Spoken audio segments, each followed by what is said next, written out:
Joining me from Nashville, Tennessee are the founders of Spark Marketer and return guests to the show. I am joined today by Carter, Harkins, and Taylor Hill. What's up, guys? How's it going? Hey, Tim. Good to see you. It's going great. How about you, bud? Hey, it's going good. Now, I was laughing because, I'm looking at you through a video camera now over Skype, but I just got to see you actually last week in Dallas, Texas, and that was awesome. I don't get to see you guys very often face to face. That was good. It was a great convention. Yeah, really was. Yeah. Well, so I'm excited to have you guys back on the show. And your episode last season actually got a lot of hits where people have been asking for more content from you guys about marketing and SEO and just what we can do to start helping businesses grow more. And I was really excited to bring you back on today to talk about something that I'm convinced is the silver bullet for the hearth industry. And it's something that every business is missing, and that is follow-up. Do you guys agree with that? Absolutely. Yeah. So can I just tell a quick story about, why we think it's so important? Oh yeah. It's your show. Go for it. So we're a marketing agency and, for years helping clients get found online and, really helping with their presence. We would ask customers, what is it you really need help with, right? What is it that's your biggest concern or your biggest need? And almost without fail, the answer is always, what I need is I need my phone to ring. I need more leads. And so that's what we focused on. That's what we brought, let's make your phone ring. Let's get you attention. Let's, make sure your presence online is getting you everything you need. And we just always figured, okay, once they get a lead, then they've got systems in place to be able to take that lead and that opportunity and do what needs to be done to, find out what that customer's need is and then present here's the solution and here's how much it's going to be, and then follow up and everything else all the way through to the very end. Well, it turns out that that's not true at all. And in fact, our customers have been so focused on the front door that they're completely ignoring the back door. They're completely ignoring that whole follow-up process that has to happen in order to have a world-class sales solution, right? I mean, any sales process, if you're going to call it world-class, it has to include follow-up of some sort, right? A follow-up process. And when we realized that our customers were just dropping the ball there, we decided we need to fix this for them. We need to help them with this part of it as well. Not just helping them bring in business, but helping them close it too. I'm so glad that you went there. I've been in this industry now for a little over a decade, and I'm convinced that 99% of the companies out there have no way to follow up with their customers that's systemic and repeatable over and over. Like I think about, I hate to say this, I'm not going to call anybody out, but businesses that I've worked for in the past, what we had was a dusty old file cabinet in the corner. And if you didn't close an estimate, it got put in that file cabinet, and maybe 6 months later, if a customer happened to walk in the store, you'd have to go walk over to the file cabinet. You'd blow all the dust off of it. You'd sort through it, try to find the bid, pull it out, and hey, I'm ready to make that sale. And I remember one time that one of the owners in the company came to the sales team and was so angry.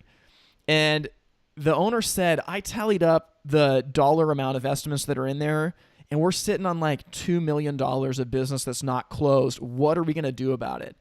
And I remember, this is years and years and years ago, and I'm thinking, I never really thought about it that way. Now, but we never got a system. And I think that's where most businesses are, is that they don't take it that seriously. I'm convinced this is the silver bullet. And I think companies are literally losing millions of dollars by not following up with their customers. Is that fair, Taylor? I think it's absolutely fair. And, I came from both financial sales and in the mortgage business, mortgage sales. And there's some really good ways to follow up. But in those two different sales situations, whatever you made was what you ate. It's kind of, you sell what you kill, if you will, yep. You kill situation. So, it's really important for people to understand where the money really is in the follow-up. And one of the things that you have to do, I don't care what kind of sales you're in, you have to be diligent about following up. And the reality is you spend so much time getting that lead or speaking with that person or whatever you're doing, you spend all this upfront money. So to do nothing on the back end to close the deal is really ludicrous if you think about it. Oh. it's crazy. It's totally crazy. And I love that you guys talked about the front door versus the back door. So like you think about a sales funnel. I mean, everyone's seen a sales funnel, right? It's really big at the top, and then it gets narrower and narrower as you get to the bottom. By the time you get to the point where you've written a customer up an estimate, they are getting to the bottom of the funnel. And so why businesses would not work more closely with customers at the bottom of the funnel is insane. Why do you try to fill the funnel up when you don't have a system to work through the people that are already further down? And people think advertising is the answer. And when I go talk to businesses, I'm like, look, if you don't have a follow-up system, we can't even have an advertising conversation because you're not even taking care of the leads that you have. Why are you going to try to get more leads? And so the cost per lead, right? If you're doing a halfway decent job of evaluating the effectiveness of your marketing, then you're trying to understand how much it costs you to get a lead, right?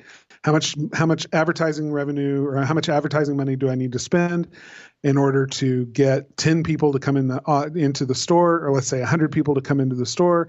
Out of those 100, to give 50 estimates. Out of those 50 estimates, to close 25 of them, right? At 50%, Yep. which is actually really good in Hearth. So, I mean, what are we looking at? What is the amount of money I'm willing to spend or that I can afford to spend to get that qualified person from an initial website visit all the way through to a closed sale and money in the bank?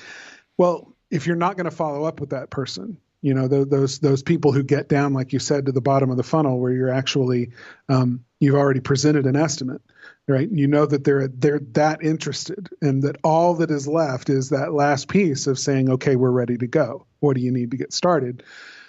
If you're not going to do the follow-up to coach them through that process or to gently lead them to yes, then the cost of the lead way up at the top of that funnel is just, sometimes 3 and 4 and 5 times as much. Yeah. Because you're not doing what you need to do to turn more of those people into actual sales. So even though it requires more effort at the bottom of the funnel, and it's not as easy to do at the bottom of the funnel, or it doesn't feel easy to do at the bottom of the funnel, that's where the money is made. The fortune is in the follow-up. Yep. And I think that's actually what makes a salesperson. If you get someone in, one time out, that's great. But honestly, you're an order taker. They were coming in to buy, and you just happened to be there to take the order. But the follow-up is like the discipline of sales that's where it's like sales is really boring. It really is, because it's a game of arithmetic and follow-up. I think a couple of weeks ago in the podcast, I was talking about how sales is a game of arithmetic and self-awareness. And the arithmetic is the follow-up. It's that if I get enough customers and I follow up enough times, I'm going to get more sales. And I'm just convinced that that's where the gold is. And businesses are literally losing millions of dollars because of it. I mean, if you think about, this example in the past of we had $2 million just sitting in that dusty old file cabinet. And sure, you're not going to get all of them, but if we followed up with those customers, maybe we'd get 10%. There's $200,000. Dude, you do that for 5 years, that's $1 million that your business would not have. So this is literally a multi-million-dollar problem for these big businesses. No joke. Yeah. And not only that, I'm going to go one step further, and I may offend some people, and that's okay. Y'all can email me. I'm gonna put your personal address in the show notes here. That's fine. Here's the thing. Business owners are really good at lying to ourselves. We're really, really good of saying that we have a process in place, and we're really good at saying all of our guys follow that process because it's what we want. Okay, it's what we want to happen, and we're just really sure that that's what's happening. And I talked to a lot of guys when I said, "What's your process?" "Oh, my salespeople, my technicians, they follow up on everyone." I said, "Really? They follow up on everyone?" "Yep, everyone, no doubt." And they turn around and leave, or they say, "I have a system in place that reminds them to follow up," and I'm pretty sure 100%. I'm pretty sure it happens. Yeah, that they follow up. So let me just tell you a story about one of the businesses that I was working with, put a follow-up system in place. What he found out, because he now was receiving emails from the clients that all his guys were supposedly, now that we're on video, I can air quote, follow up on. What he realized is nobody was following up. It floored him. What he thought was going on was not going on at all. So At some point, as a business owner or a sales manager or just a salesperson, we have to really be honest with ourselves and say, what are we really doing? And Yep. that's the question everybody has to ask. What's really happening here? We may have a process written down, but what's really going on? And we have to answer those questions. Well, so if you're a business owner listening to this, I mean, we're coming out guns blazing saying, look, if you're not following up with your customers, you're losing tons and tons of money. But follow up is far from easy. Why is it so hard for businesses to follow up with their customers? That's a great question. Something we've really looked at, because in sales, there's all sorts of psychological hurdles, right? I mean, somebody who's never done sales before thinks that it's going to be hard because I don't want to feel pushy. I don't want to seem like I'm, trying to make people do something they don't want to do, right? So you get through those hurdles about communication, and you're not forcing something on someone. You're guiding them toward a better, solution than they ever imagined possible. You're trying to make their lives better, right? Well, when it comes to follow-up, there's a real interesting psychological hurdle, because nobody likes to pick up the phone and call someone to find out whether they're about to be rejected or not. And that once you've presented an estimate, then all of the feeling of, okay, I've led this horse to water, and now it's up to them to decide whether or not they're going to drink, right? I've done everything I can on my side of this equation. Now the ball is in their court. And follow-up feels like the most risky part of that. And so we can put up all sorts of psychological resistance to the act of following up. I mean, I know when I have a list of people I need to call back, I can find any number of things a day with, besides making that list of phone calls go away.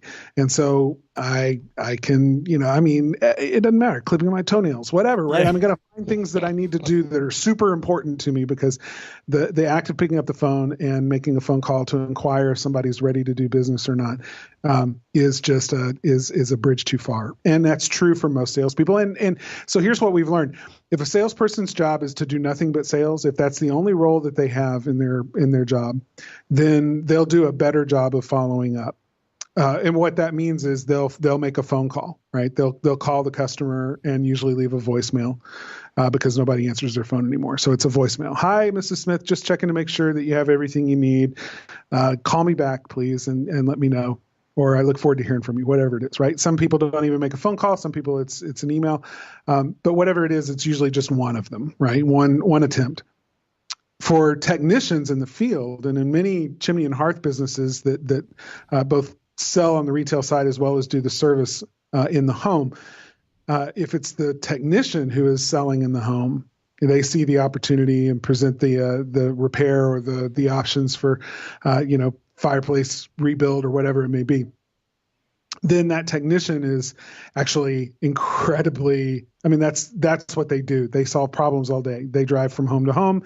They see the technical issues, and that's what they're there to do. Sales is that other thing that's just the necessary thing my boss tells me I need to do because I'm right there, boots on the ground. I'm the one at ground zero who sees what's really going on. So I'm the best one to present an estimate, but they don't see themselves as salespeople. No matter how much sales training they get, they're always in their minds a technician first. And so the likelihood of them following up is actually almost, it just never happens. Yeah, it's a sales professional that follows up. Yes, right. And so those that don't follow up and think that they're skilled at selling, really, it's not skill, it's luck. Totally. Follow-up is where the money really happens. And any salesperson who's been, veteran in the trenches selling whatever, they'll tell you that's where the majority of the money gets made. Well, and one thing too that, I really want to drill down on this before we get into some other things, but this is a big deal. And the truth of the matter is that in the hearth industry, we don't have a lead problem. We have a follow-up problem.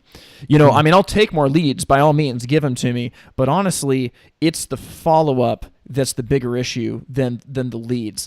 And a little while back, I was having dinner with some different companies that do just an amazing job. There are these great businesses selling a ton of fireplaces. And over dinner, we're talking about different things. And I just asked one of them, I said, hey, do you have a process for your follow-up? And they kind of looked a little embarrassed and they said, we really don't. Maybe we call them back one time, but we don't have a system to do that, and it would probably really help us to have that in place. And so I think that this is not a conversation to shame people, because the truth of the matter is that almost no one has a process like this. What it is it's a conversation to alert people of the opportunity, where it's like, exactly. if the last 3-4 years have been good for your business and you haven't followed up, holy cow, what's going to happen when you start following up? And I mean, that's where I think this conversation is it's not in shaming anybody, right? No, not at all. I mean, that's what we saw as an agency, was how many sales that we bring, that they're paying us to help get to them, these lead opportunities.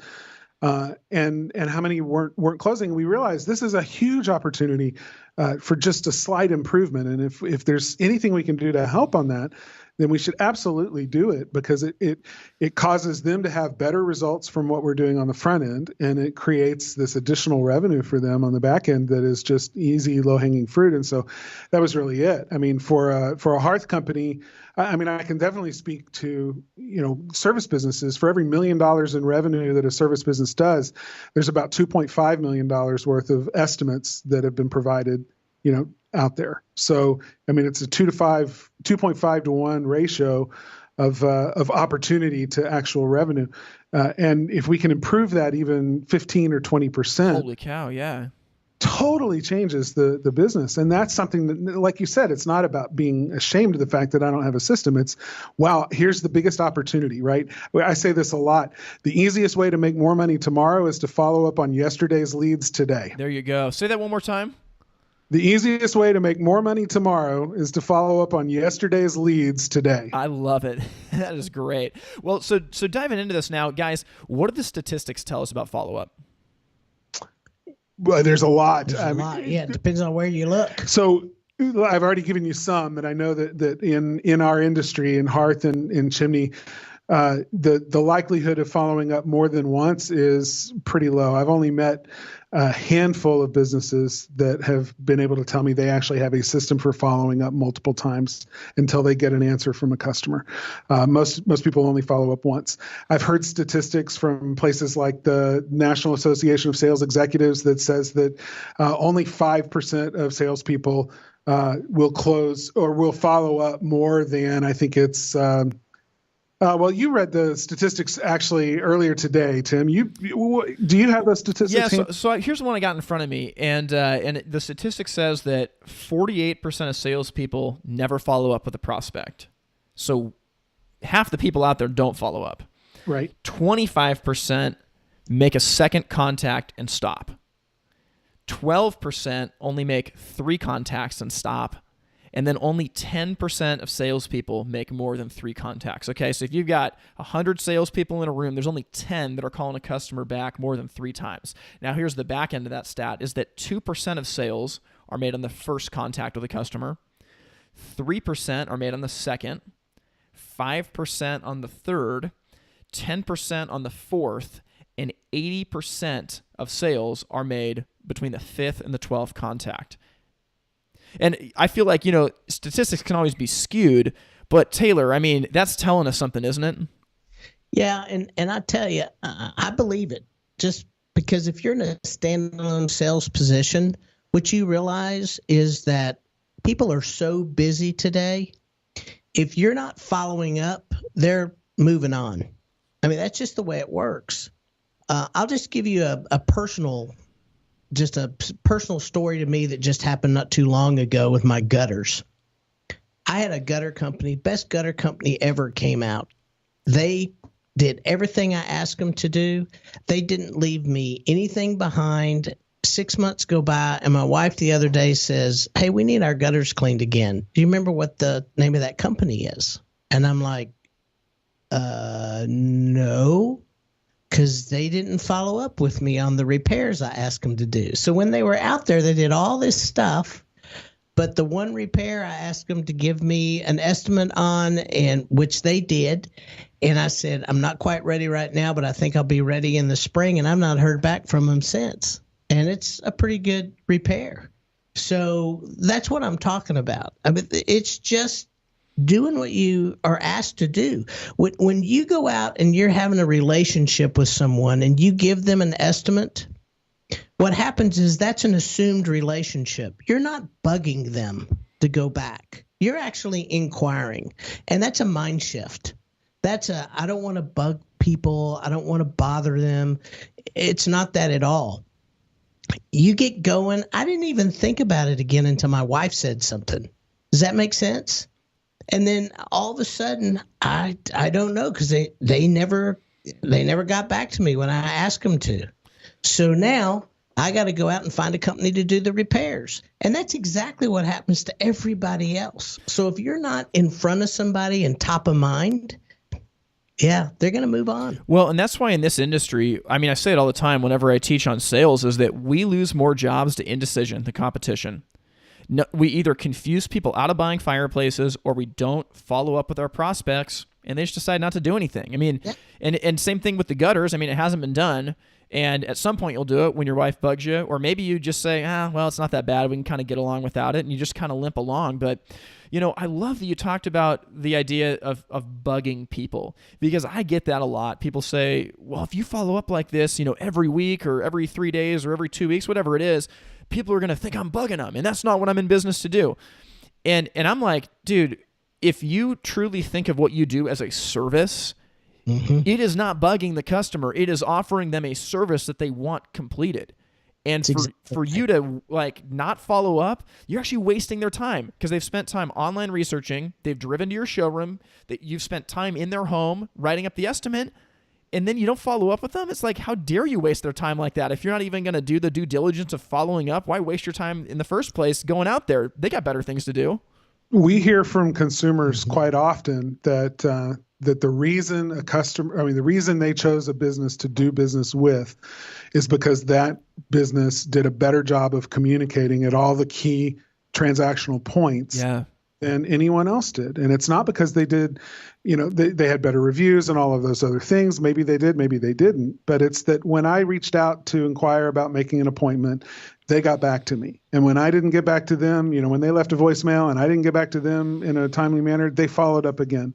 I got emails that confirmed things. I got another message that asked how things went after the service. All of these points of transaction, there was communication. Well, one of those things in the process of nurturing that communication or that relationship with the customer is when an estimate is provided. And to follow up with that, to not follow up with the customer assumes that, and go with me here, because you may feel like this is a bit of a leap, and it's not to shame people, it's to help people understand the role that you play in their lives, right? They came seeking something, you gave them an estimate, and they go away. And we tend to hold in our minds that moment of transaction, that moment where I gave them an estimate and they said, thank you, I need to think about this. We tend to think of that as salespeople in our heads as this big moment that just stays preserved like that forever, right? That customer is going to leave the showroom floor. They're going to go about their day. They're going to pick up their kid. But the biggest thing on their mind is whether or not they want to do that. And they're going to go to dinner that night and talk to their spouse. And the biggest thing that's going to be the topic of conversation is whether or not they want to do that deal. And they're going to go to bed that night and they're going to toss and turn thinking about that deal. And the next day they're going to go to work and they're going to talk to their boss. And there's all these important decisions that are being made at work. But the thing that I'm really most concerned about and thinking about is that fireplace or that, that whatever. So it's not that way. Nobody. No. If you really think about it, you're getting back on their radar after they leave is a really tough thing to do. And it does not mean that you're not an important, consideration or an important decision that needs to be made. It simply means that other things are crowding out their attention. They're busy. In these days, more than ever, there's more things to think about than we have time to think about them. By following up, you're simply saying, just a reminder that there's this open thing between us. I provided an estimate to you and now I'm waiting to hear. At your convenience, please let me know. That's not bugging someone. That's simply reminding someone that there's something that they need to do. And that's actually a kindness. Yeah. Oh, it totally is. And I always give the analogy of the dentist's office. I'm super busy. And if I'm going through my day and I get a call from the dentist's office, I'll probably miss it because I'm busy. So at the end of the day, I'm checking my voicemails, and all of a sudden it's this call. It's like, hey, Tim, we need you to come in for your cleaning. And in the back of my head, I'm like, oh, yeah, I know I need a cleaning. But I delete the voicemail. I go on with my day. So then, a couple days later, I get a call. I recognize the number. I screen it because I'm busy and I got stuff going on. They leave me another voicemail. I just delete the voicemail. I don't listen to it. But in my head, I'm like, oh, yeah, I know I need to do this. My dentist office, like, they're relentless. I mean, they're going to call me like every 3-4 days until I schedule that cleaning. And you know what? It usually takes them 4 or 5 times to reach me. But when they reach me and finally, like, maybe I'm eating lunch or I'm on a break, I'm driving, I can take the call. When I pick up the phone and they say, hey, Tim, we just wanted to check back in and get your cleaning scheduled, I don't scream at them, why have you been bugging me? I can't believe this. Why don't you just leave me alone? I say, thank you so much. I've been busy. I appreciate you following up. Yeah, let's get that cleaning scheduled. Our customers are no different. Yeah. Yeah. That's the truth. And it's amazing how many times, like on number 5, 6, and 7. So let me back up real quick, because we're marketers. We really buy into the philosophy, and it's a tested and true age-old axiom in marketing called the rule of 7 touches, which says that it takes up to 7 contacts with someone before they're ready to make a purchase decision. And these days, that's really more like 12. I mean, it's 7 is you're doing really good if you're getting someone's attention and ready to make a purchase decision in 7 touches. So, in our follow-up process, we have instituted a system that will follow up 7 times. And, we automated it so that it's just hands off and it just works. And it does. And it's amazing how many times in our data that we're looking at that customers on number 6 and number 7, right at the end of this 7 contact follow-up system, how many of them finally say, yeah, thanks so much for following up. I appreciate your consistency. So much has gone on. I got a lot going on, but we've made our decision. We're ready to do this. What do you need to get started? Right. I mean, and that can be 6 weeks after an estimate was presented that this drip system has been working to close them. And finally, 6 weeks later, they're ready to go. Now, think about how many salespeople that only follow up once, or only twice, or only 3 times, or 4. Yep. And here it is on number 6 and number 7, and you're finally getting to yes. And it could take a lot of time to do that kind of follow-up, which is why we decided we needed to automate the process and just help it close for salespeople while they're focused on the front door and all the new opportunities. This backdoor system is closing more of the existing opportunities, and it definitely works. Well, I want to tell a story before we get to this, because you guys have developed an unbelievable system of follow-up that, I'm laying my cards on the table. I'm a customer of it, and I want to share this with our audience. So before I get there, though, I want to tell you guys a story that you're really going to appreciate. So we've been pushing really heavy into the follow-up process for a couple years. It's been more recently that we've gotten on board with the solution that you guys provide. But one of my sales guys, we're in a meeting. This is a few months ago, and I'm talking about follow-up. And we're just talking about how it's going, how many attempts is it taking before we close. We keep records of this stuff, and we're just touching base on it. And one of the guys says, you know what, Tim? He goes, I've been thinking about getting the hardwoods done in my house, I've been thinking about getting the hardwoods redone in my house. And I had someone come out a few weeks back to give me an estimate. I liked the estimate, but I was busy and I didn't have time to close the deal. And I'm actually really bugged because they never followed up with me. And I never thought I would say this, but I just wish that they would have called me, because I'm busy. I haven't had time to call them. I've been working. If they would have called me, I just would have given them my credit card. But now they haven't gotten the job, and I'm too busy to call them. So we'll just see when it happens. But I think that it was so funny that now that we have a follow-up system, he's recognizing, wait a minute, I operate the same way as our customers do. Yeah, the biggest lie a salesperson tells himself is they'll tell me when they're ready. Yes, and here's the other thing that you have to know. People want to think that they're so important that somebody's going to think enough of them to follow up with them. Yes. That shows that customer is important to you. And, one of the things that I will tell you, we've built a system, and yes, you got to pay for it, but there are ways to follow up just that don't cost you anything but time. Well, so before we go there, Taylor, because I want to get there, but I want to hit this system, because honestly, guys, I'm just putting it on the table. This system is unbelievable. And frankly, every business in the hearth industry needs to be using it. What is that system that you guys have created?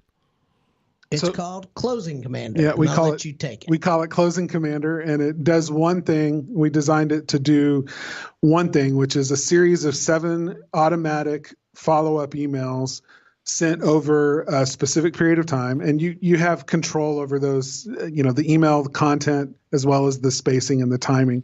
But as marketers, we got real serious about testing the message and testing the timing between the messages to optimize that to get the best result for service businesses and hearth retail. So, we tested with clients in these spaces. And what we found was we settled on something that we were seeing a really good result with. So for the customers that get Closing Commander, they're not only getting a system to automate follow-ups, but they're actually getting proven templates and a schedule for sending those that right out of the box is guaranteed to make them more money. What I've been shocked about is how easy it is, because basically you've got the timeline already set up. Now, a business can change it, but basically over a month and a half, the customer is going to get about 7 emails. And the emails are really simple. I mean, hey, I wanted to check in on things. I hope that your project is going well. Please let me know if I can help you out. I mean, and that's actually key to the system. We tested really pretty fancy marketing looking emails, like newsletter style emails and stuff. And we found those got chunked in the trash or reported as spam regularly, right? We wanted something that came from the actual salesperson's email address or the office at, domain.com email address, so that the customer that got it first, and we wanted it to look like it had been typed with your thumbs, right?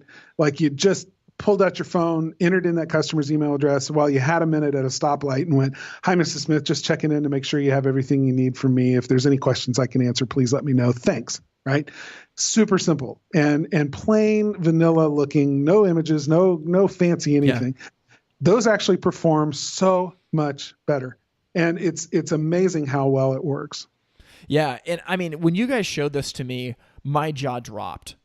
I mean, and literally I said, guys, this is what I need. And you told me the price of it. And I was like, are you kidding me?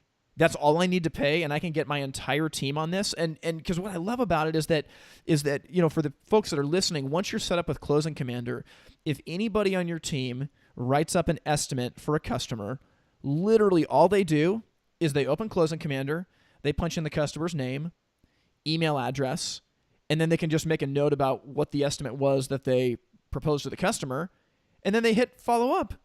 And literally that's it. I mean, it takes 5 seconds. And that customer is going to get followed up with 7 times from that specific salesperson. And I mean, I think that this is unbelievable. And it's something that more companies need to be taking advantage of. What kind of results have you guys seen from the companies that are using this? So that's the most exciting part for us, right? I mean, as we were testing this with our early customers, we were all over the map in terms of dialing it in and really finding our sweet spot. But once we did that, now the results that we're typically seeing, and this is pretty consistent for every business, is a range somewhere between 14% and 20% increase in the number of open estimates in the business that are turning into closed sales. So we're not talking about a 20% overall close rate for the business, right? We're talking about 20% extra close rate on top of whatever it was that you were doing. Unbelievable. Instituted an automatic follow-up system. So give me a dollar amount. You have a bunch of businesses that are using this. What is the number one account? What have they gotten back in return from using Closing Commander? So they started 8 months ago. They had a stack of estimates when they started. These were old estimates, like you said, the file cabinet full of estimates, and nobody dusty estimates in the back. Yeah, nobody knew whether they were ever going to turn into anything or not. And so they got Closing Commander and they started entering in all of those old estimates. Some of them, he said, as old as 2 years.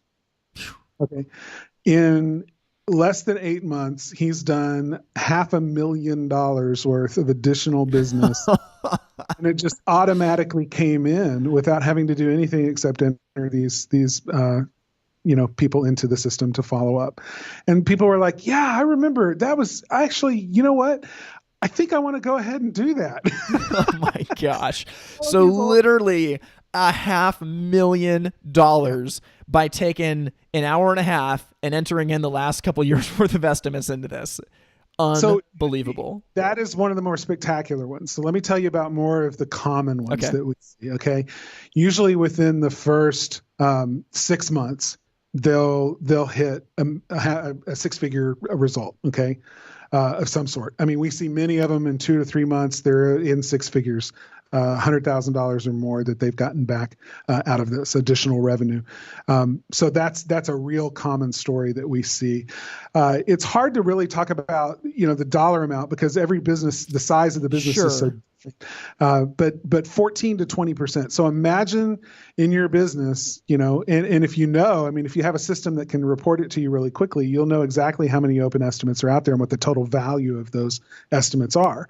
If you could close 14 to 20% more of those and do it in, let's stretch that out and just say, if you could do it over the next year, get a 20% increase in the number of estimates that you close, what would that mean? How would you finish out this year? Oh my gosh. Look like in terms of additional revenue, then you start to really understand the power of this for your business. Well, and that's where and I'm all in for sales coaching. I'm all in for advertising and marketing. I really am. I think those things are needed in a business, but how often do companies go searching for these answers that are so expensive? They bring in these consultants that are charging unbelievable prices, or they'll talk to advertising companies that say, we need to have you spend an additional $50,000 this year in TV advertising. And literally what you guys are offering is for like 1/25th of that price for a year. You can, make money from the customers that you've already paid to get into your sales funnel. I'm just thinking about this. It's a no-brainer. And I think that we just get it so backwards with the sales funnel. We talked about this earlier, but you think about a sales funnel. At the top of the funnel, it's very big. As you get further and further down, and let's just take an average hearth store. So at the top level of your sales funnel, you've got the customers that come into your store. And then a little bit further down, you've got the customers that you get out to their house to do an in-home preview for. And then maybe a little bit further down, you've got the customers that you write up an estimate for, whatever your funnel is. The point is that the customers, you ask the question, is it easier to sell to customers at the top of the funnel or the bottom of the funnel, right? So if I've got a customer that doesn't know anything about my product, they don't know what I charge for it, they have no comparison of how I compare to other businesses, is it easier to sell to them? Or is it easier to sell to someone who has allowed me into their home, has looked at my price, and understands and trusts me? It's easier to sell to the second person. So that's where we got to put the effort. And we got to make sure that, the sales funnel doesn't have a bunch of holes in it that we're letting people drop out without even getting the opportunity to do business with them. Yeah, that's it, right? It's so, and I love that you're talking about this, Tim, because I think you are probably one of the foremost experts in Hearth for sales training. You have, I've talked to you more at length than anyone else, and I've learned so much from you about the sales process and what that has to look like in order to be really a world-class sales process. I've talked to you about the way that you train your staff and your salespeople. I've talked to you about the results that you expect from them and what it takes in order to bring someone from just entering sales in this industry to really being a top performer.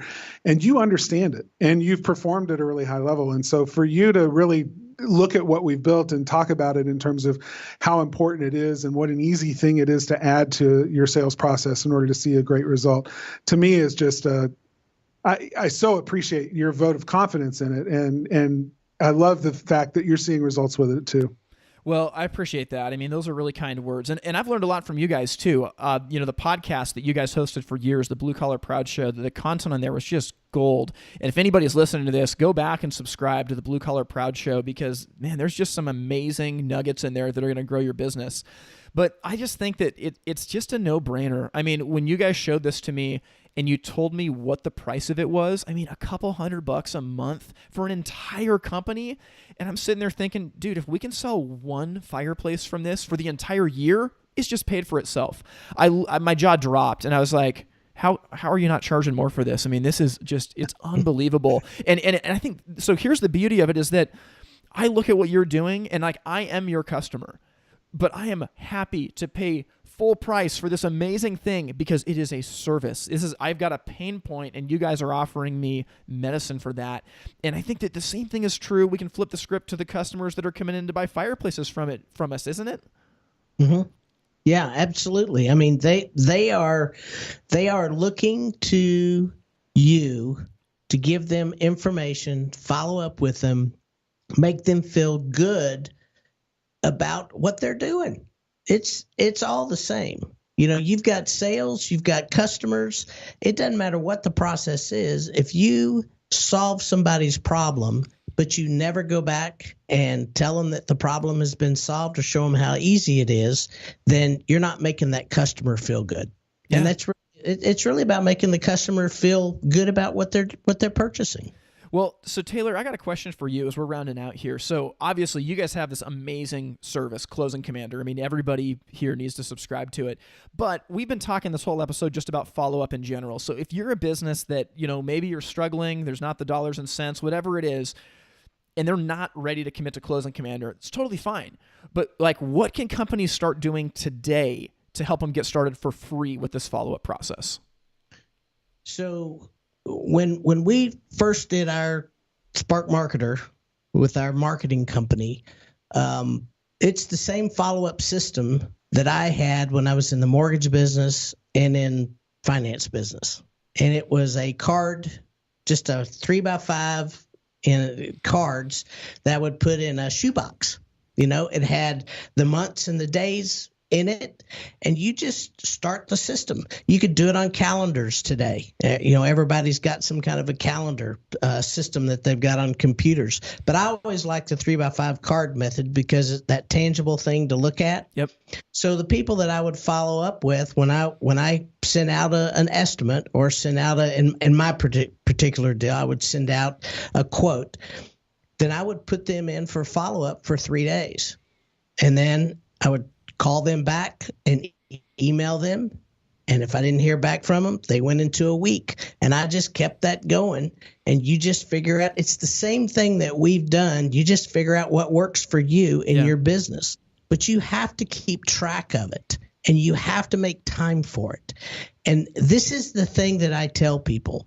Follow up, you are going to do one of two things. You are going to either spend money or spend time. And you have to determine what your time is worth to find out which one is actually the best for you. That's a great point. Yeah. And in our business, I was the first tester of Closing Commander in Spark Marketer. It was fantastic. I loved it. Some of the things that we changed is because I wanted it changed a certain way, and Carter and the guys did me a solid and got them changed.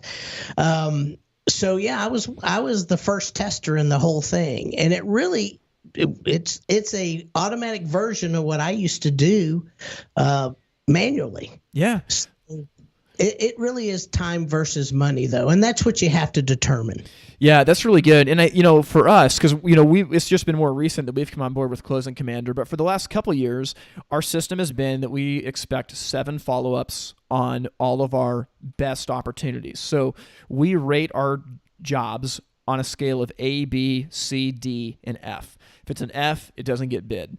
If it's a D, it probably shouldn't get bid, but they still do a lot of the time. And you can pick whatever scale you want for these jobs, but every company has estimates they write up that are better opportunities than others. They're higher time, higher profit, lower risk. They're more in line with your expertise. You have other jobs that are high risk, low profit, high time. And the reality is, what I would do with my teams is I would say, look, your C and D level stuff, I don't care.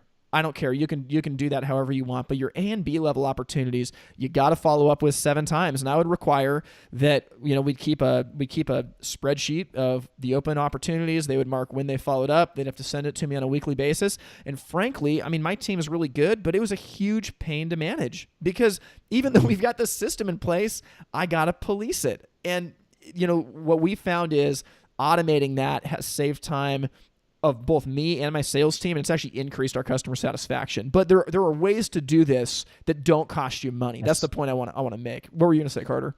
Well, the time thing too, and Taylor's right, it's time or money, but there's a third component there that we don't often think about, which is energy, right?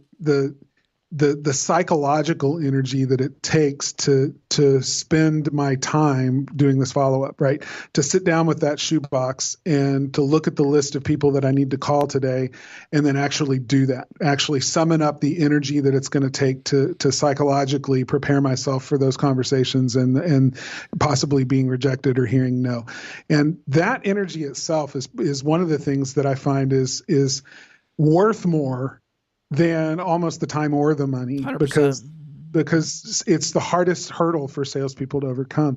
What I love about automating it now, is it not only reduces the amount of time it takes, but it completely makes the energy part go away too. Yes. Now I can focus on the new person walking in the door and just know that Mrs. Smith that I gave an estimate to 3 days ago is going to hear from me 7 times, and that's going to happen automatically without me doing another single thing about it. Yeah, I'm with you. Now, so one more thing. If people are listening to this and you're trying to think about, okay, I understand follow-up's a problem, but I'm not ready to commit to something that's going to cost me money. I think I can manage this myself. Honestly, if you want something that won't cost you anything to be able to motivate your people to do follow-ups, change their comp plan. Taylor, you were talking about that a little bit earlier, right? Absolutely. I mean, when I'll just tell you, I was a master at follow-up because if I didn't eat. It's amazing how that motivates you. Yeah. It's a big motivation. If you can't, make your bills and eat every day, what my dad used to call a hot and a cot. You can get those 2 things. And if you are reliant on that, then yeah, you can do that. And that's fine. It makes people follow up. It turns them into one of 2 things. Either they become really premium salespeople or they get out of sales. And that really is the defining moment when you have that. But for those companies that really want to, there are a lot of salespeople that just don't like commission, but they're great at relationships. And so I think you have to really think about how you want to do things and what type of a sales organization you want to have. And either one of them is fine. It's not a good, best, or better. They're all okay. But you have to set comp plans up in a way, if you want follow-up to happen, yeah, the people that follow up are the ones that are commission sales, 100%. Well, and I mean, I'll get kind of bold here. I mean, I am just convinced in sales, if you are not paying based on performance, you are screwing yourselves as a business and your people. There's no other way around it. I mean, it's the truth. And there's a sliding scale of base versus commission and bonus, and I'm all for that. But in sales, if you don't pay for performance, you will not get it. And if you think you're getting it, it's not going to last. It's the truth. And it's the thing is that people will do the behaviors that we reward. So if you just pride yourselves on, well, we don't have a commission, everybody's on the same salary, over time, what's going to happen is you are going to see that your people get rewarded for doing nothing, for sitting around, for not calling customers back. And what do you think they're going to do? And it doesn't mean they're bad people, but it's like we all work this way. No, and I think that's very true. I think the thing to remember is, as a company, the better tools that you give your salespeople, the better they can perform as well. Absolutely. Yeah. So I think that's, it's like we talked to somebody just recently that said, yeah, we don't really have a really good CRM, but that's okay. Everybody kind of does their own thing. And I died a little bit inside because, if you don't provide really good tools for people to be able to perform their jobs, it's like sending anybody out on a call, but, you don't give them screwdrivers or a drill or any of the things that they may need to do a service call. But, that's okay. Taylor, it just doesn't work that way. So giving your sales guys tools is just as important as giving tools to anybody else. Taylor, I am so glad you went there. I've been given a presentation for the last month or so that's called Make It Easy, How to Sell More by Eliminating Customer Confusion. And a big part of that is literally give your people tools. As a sales leader, your job is to remove roadblocks from your people, and that means giving them tools. And in the same way that you wouldn't send someone to go climb Mount Everest wearing shorts and a t-shirt, you cannot expect your sales team to win more customers over when you haven't given them the tools to do it. I'm so glad you said that. Especially when you're talking about commissioned employees. Yeah. Commissioned employees typically will outperform non-commissioned employees, but they're also faster to jump ship and go somewhere else. They have to. More. And so if you can give them tools that retain your top salespeople, because they feel supported in what they're doing, they're being asked to deliver a certain result. They want to make as much as they can, and they feel like the company that they work for is giving them the tools to make that process as effective as possible for them and for the company. That's a that's a retention point. I mean, that's something that an employee thinks about when they think about jumping ship. It's like, yeah, I don't know if they're going to support me as well as the company that I'm at right now. Man, well, we'll have to do a podcast at some point on how to build a comp plan that works both for the people and also for your business. But I don't want to get too distracted from the follow-up right now. Where I do want to go, I got one last question for you guys, is this is something I hear all the time. So you get high volume salespeople that are good at what they do. They're super, super busy. And you talk to them about starting to follow up with their customers. And they tell you, I don't have time.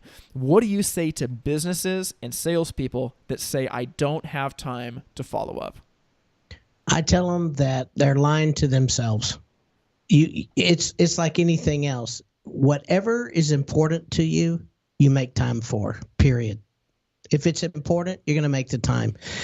Everybody I know, I've asked my kids this question, and it's something I've asked a lot of people, is have you ever not done whatever it is that you really wanted to do in your life?